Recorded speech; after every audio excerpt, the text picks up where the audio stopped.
Hi friends, welcome to என்றும் சமையல். இன்றைக்கி நம்ம என்ன பண்ண போகிறோம் அப்படின்னு பார்த்தீங்கன்னா ஃப்ரூட் கேசரி பண்ண போகிறோம். ஸோ ஃப்ரூட் கேசரி பண்ணுறதுக்கு என்னென்ன பொருள்லாம் தேவை அப்படின்னு ஃபஸ்ட் நான் உங்களுக்கு சொல்லிடுறேன். ஸோ இந்த இடத்துல பார்த்தீங்கன்னா ரவை வந்து 2 கப் யூஸ் பண்ணியிருக்கேன். ஸோ நீங்கள் எந்த கப் எடுக்கிறீங்களோ அதே அளவில் நீங்கள் வந்து 1 கப் சர்க்கரை எடுத்துக்கலாம். உங்களுக்கு கொஞ்சம் ஸ்வீட் தேவைப்பட்டதுன்னா இதில் வந்து 1.5 கப் வரைக்கும் நீங்கள் சர்க்கரை யூஸ் பண்ணிக்கலாம். அதாவது 2 கப்பு ரவைக்கு 1 கப் இல்லைனா 1.5 கப் சர்க்கரை வந்து நீங்கள் எடுத்துக்கலாம். அடுத்து வந்து பார்த்தீங்கன்னா ஆப்பிள் கட் பண்ணது, அதுக்கப்புறம் மாதுளம்பழம், உங்களுக்கு வேணும்னா நீங்கள் வந்து பைனாப்பிள் கூட ஆட் பண்ணிக்க முடியும்.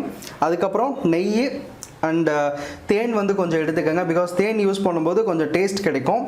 அதுக்கப்புறம் பார்த்தீங்கன்னா கலருக்காக நான் வந்து fruit colour and colour essence எடுத்திருக்கேன். அதுக்கப்புறம் முந்திரி, பாதாம், திராட்சை. ஸோ இப்போது இது எல்லாத்தையும் வச்சு எப்படி வந்து ரொம்பவே ஸ்வீட்டாக ஒரு ஃப்ரூட் கேசரி எப்படி பண்ணணும் அப்படின்றத இப்போ நம்ம பார்க்கலாம். ஓகே ஃப்ரெண்ட்ஸ், இப்போ ஸ்டவ்வை வந்து லைட்டாக ஹீட்டில் வச்சுக்கோங்க. ஃபஸ்ட்டு வந்து என்ன பண்ணுறீங்க அப்படின்னா நெய் வந்து கொஞ்சோண்டு எடுத்துக்கோங்க. இந்த நெய்யில் வந்து நம்ம என்ன பண்ண போகிறோம் அப்படின்னா முந்திரி, அதுக்கப்புறம் பாதாம், அப்புறம் வந்து திராட்சையை வந்து இதில் வந்து நம்ம வறுத்துக்கலாம். ஸோ ஃபஸ்ட்டு வந்து நெய் எடுத்துக்கிறேன். நெய் வந்து கொஞ்சம் நல்லா ஹீட் ஆனதுக்கப்புறம் இந்த நெய்யில் வந்து பார்த்திங்கன்னா முதல்ல வந்து நீங்கள் என்ன பண்ணுங்கள், முந்திரி, பாதாம் வந்து நீங்கள் ஆட் பண்ணிக்கலாம். ஃபஸ்ட்டு எடுத்தோன்னே திராட்சை ஆட் பண்ணாதீங்க, ஏன்னா திராட்சை வந்து சீக்கிரமாக ஒரு மாதிரி கருகுன மாதிரி ஆகிடும். இப்போது நம்மளோட நெய்யில் வந்து பார்த்திங்கன்னா முந்திரியை வந்து ஆட் பண்ணிக்கிறேன். அதுக்கப்புறம் பாதாம் வந்து நீங்கள் ஃபுல்லாகவும் போட்டுக்கலாம், இல்லை வந்து இந்த மாதிரி ஸ்லைஸ் பண்ணி எடுத்துக்கலாம். இந்த முந்திரி பாதாம் வந்து நல்லா ப்ரௌனிஷாக வர அளவுக்கு ஃப்ரை பண்ணுங்கள். ஸோ இப்போ பார்த்தீங்கன்னா இந்த முந்திரி வந்து பாதாம் இது ரெண்டுமே நல்லா ஒரு கோல்டன் ப்ரௌனில் வந்துருச்சு.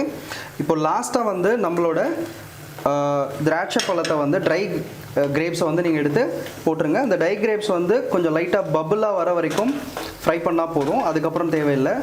ஸோ இப்போ பார்த்தீங்கன்னா ஃபுல்லாக வந்துருச்சு.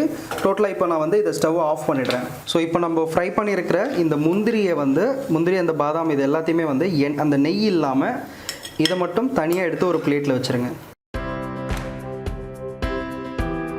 ஸோ இப்போ வந்து பார்த்தீங்கன்னா நம்மளோட முந்திரி, திராட்சை, பாதாம் இது எல்லாமே வந்து பார்த்திங்கன்னா நல்ல கோல்டன் ப்ரௌனாக இந்த இடத்துல வந்து நம்ம ஃப்ரை பண்ணியிருக்கோம்.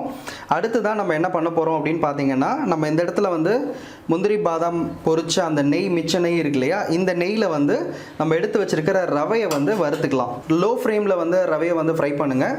ஸோ ஆல்ரெடி நான் எடுத்து வச்சுருக்கேன் அந்த கப்போட அளவு 2 கப்பு. நல்லா நெய்யில் நீங்கள் வறுத்துக்கங்க. இப்போது நெய் வந்து உங்களுக்கு அடிஷ்னலாக தேவைப்பட்டுச்சுன்னா இன்னும் ஒரு 2 ஸ்பூன் நெய் கூட நீங்கள் வந்து ஆட் பண்ணிக்கலாம். எந்தளவுக்கு நெய் ஆட் பண்ணுறோமோ அந்தளவுக்கு வாசனை இருக்கும். லோ ஃப்ளேம்லேயே ஃபஸ்ட்டு நீங்கள் வந்து உங்களோட ரவையை வந்து வறுத்துக்கங்க. ஸோ இந்த ரவை பார்த்தீங்கன்னா நல்லா வந்து ஒன்றோட ஒன்று நல்லா அப்படி தனித்தனியாக இருக்கிற மாதிரி தெரியும். அண்ட் கோல்டன் ப்ரௌனில் வர அளவுக்கு லைட்டாக வந்து ஃப்ரை பண்ணிக்கோங்க. இந்த ரவை வந்து நல்லா கோல்டன் ப்ரௌனுக்கு வந்துடுச்சு. ஸோ லைட்டாக அடி பிடிக்கிற ஒரு டைமில் வந்து ஆஃப் பண்ணிவிட்டு ஸ்டவ்வில் இருந்து எடுத்துருங்க. ரொம்ப அடி பிடிச்சதுன்னா ப்ரௌனாக இருக்கும், அதனால் ரொம்ப அடி பிடிக்க விடாதீங்க.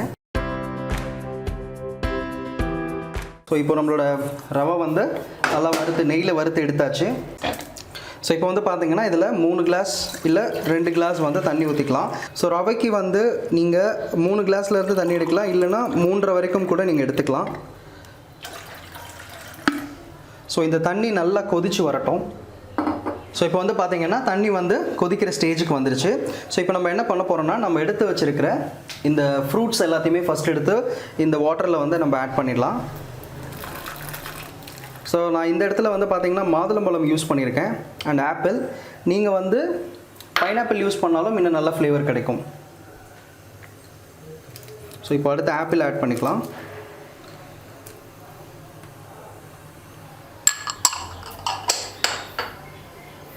ஸோ இந்த ஃப்ரூட்டோட எசன்ஸ் வந்து நம்மளோட டேஸ்ட் வந்து கொஞ்சம் அதிகப்படுத்தும்.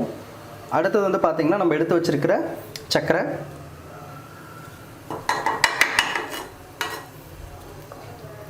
ஸோ இதில் வந்து இந்த சர்க்கரையை ஆட் பண்ணுங்கள்.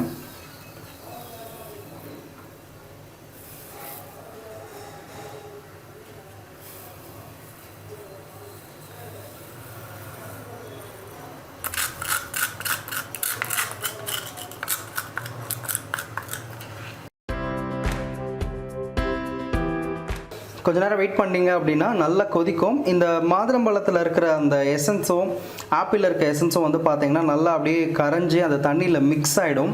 அது நல்ல ஒரு ஃப்ளேவரை வந்து உங்களோட அந்த டிஷ்ஷுக்கு வந்து கொடுக்கும். ஸோ இப்போ பார்த்தீங்கன்னா நல்லா கொதிக்க ஆரம்பிக்குது. நல்லா கொதி வர டைமில் வந்து நீங்கள் என்ன பண்ணுங்கள், நம்ம எடுத்து வச்சுருக்கிற கலர் எசன்ஸ், இப்போ இந்த இடத்துல வந்து நான் எல்லோ கலர் யூஸ் பண்ணுறேன். நீங்கள் வந்து ஆரஞ்சு யூஸ் பண்ணலாம், இல்லை வந்து நல்ல ரெட்டிஷ் கலர் இருக்குது. Yellow colour essence 2 spoon add பண்ணிக்கிறேன். ரொம்ப வந்து இந்த எசன்ஸ் ஆட் பண்ணாதீங்க, பிகாஸ் இதோட கலர் வந்து அந்த எசன்ஸ் நம்ம அதிகமாக ஆட் பண்ணும்போது பார்த்திங்கன்னா திகட்டுற மாதிரி ஒரு ஃபீல் கிடைக்கும். அதனால் எசன்ஸை கம்மியாக ஆட் பண்ணிக்கோங்க. ஸோ நல்ல ஒரு கொதி வரட்டும். இந்த கொதி வரும்போது இதில் வந்து பார்த்திங்கன்னா நம்மளோட திராட்சை அண்ட் பாதாம் இதெல்லாம் எடுத்து வச்சுருக்கோம் இல்லைங்களா, இதை வந்து ஆட் பண்ணிக்கிறேன். ஸோ நல்ல ஒரு கொதிக்கிறது இங்கே வரும்போது நம்மளோட ரவையை வந்து நம்ம ஆட் பண்ணிக்கலாம். சுகர் வந்து உங்களுக்கு எந்த அளவுக்கு தேவையோ, இப்போ அதிகமாக சில பேருக்கு தேவைப்படும், அவங்க வந்து நிறைய சுகர் ஆட் பண்ணிக்கலாம். சில பேருக்கு வந்து கம்மியாக தேவைப்படும். உங்களோட டேஸ்ட்டுக்கு ஏற்ற மாதிரி நீங்கள் சுகரை வந்து ஆட் பண்ணிக்கலாம். ஸோ நல்ல ஒரு கொதிக்கிற சவுண்டு இருக்குது. இப்போ வந்து பார்த்திங்கன்னா நம்ம ஃப்ரை பண்ணி எடுத்து வச்சுருக்கிற இந்த ரவையை வந்து இது கூட ஆட் பண்ணுறோம். ரவையை ஆட் பண்ணும்போது லோ ஃப்ளேமில் வச்சுக்கோங்க, ஹை ஃப்ளேமில் வைக்காதீங்க. இந்த ரவை மிக்ஸ் பண்ணுறது ரொம்ப முக்கியம். ரவை மிக்ஸ் பண்ணும்போது சரியாக நீங்கள் மிக்ஸ் பண்ணலை அப்படின்னா ஒரு மாதிரி கட்டி கட்டியாக அந்த இடத்துல வந்து நின்றுடும். அதனால் ரவையை கரெக்டாக மிக்ஸ் பண்ணுங்கள். ஸோ நல்ல ஒரு பாயில் ஸ்டீம் வந்துட்டுருக்கு. தண்ணி வந்து நான் எப்பயுமே வந்து கேசரி பண்ணும்போது வந்து பார்த்திங்கன்னா நிறைய வந்து கொஞ்சம் அதிகமாக தண்ணி ஆட் பண்ணுவேன். பிகாஸ் நல்லா அந்த ரவை அப்போ தான் வெந்து நல்ல ஒரு கிரேவி ஸ்டைலில் வரும்.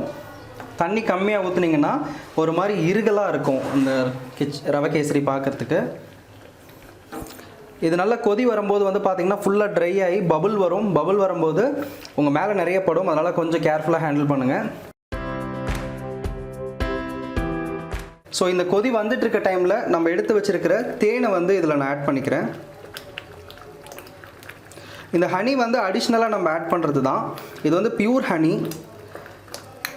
உங்களுக்கு ஹனி வேண்டான்னா நீங்கள் வந்து விட்டுடலாம், ஒன்றும் ப்ராப்ளம் இல்லை.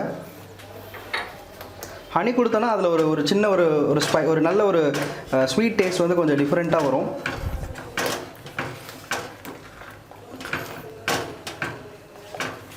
ஸோ இப்போ பார்த்தீங்கன்னா நான் லோ ஃப்ளேமில் வைக்கிறேன். இந்த ரவை நல்ல ஒரு பபுள் ஸ்டேஜுக்கு வந்துருச்சு. அந்த மாதுளம்பழத்தோட டேஸ்ட்டு எல்லாமே, அந்த ஆப்பிளோட ஃப்ளேவர்ஸ் எல்லாமே வந்து பார்த்திங்கன்னா அந்த எசன்ஸ் எல்லாமே வந்து நம்மளோட ரவையில் வந்து நல்லா மிக்ஸ் ஆகிடும். ஸோ இது ஒரு மாதிரி நல்லா வந்து ட்ரை ஆகிற ஸ்டேஜில் இருக்கும்போது நம்ம எடுத்து வச்சுருக்கிற பேலன்ஸ் நெய்யை வந்து இங்கே ஆட் பண்ணுங்கள். இந்த நெய் தான் இந்த ஃப்ரூட் கேசரிக்கு ரொம்ப ஒரு டேஸ்ட்டை வந்து நம்மளுக்கு கொண்டு வந்து கொடுக்கும். நீங்கள் ஹோட்டல்லலாம் பார்த்தீங்கன்னா அப்படியே நெய் வந்து நல்லா ஒழுகிற மாதிரி பண்ணியிருப்பாங்க. அது எதுக்காக அப்படின்னா எந்த அளவுக்கு நம்மளோட நெய்யை வந்து நம்ம ஆட் பண்ணுறோமோ அந்த அளவுக்கு ரவையோட டேஸ்ட் வந்து அவ்வளோ அருமையாக இருக்கும்.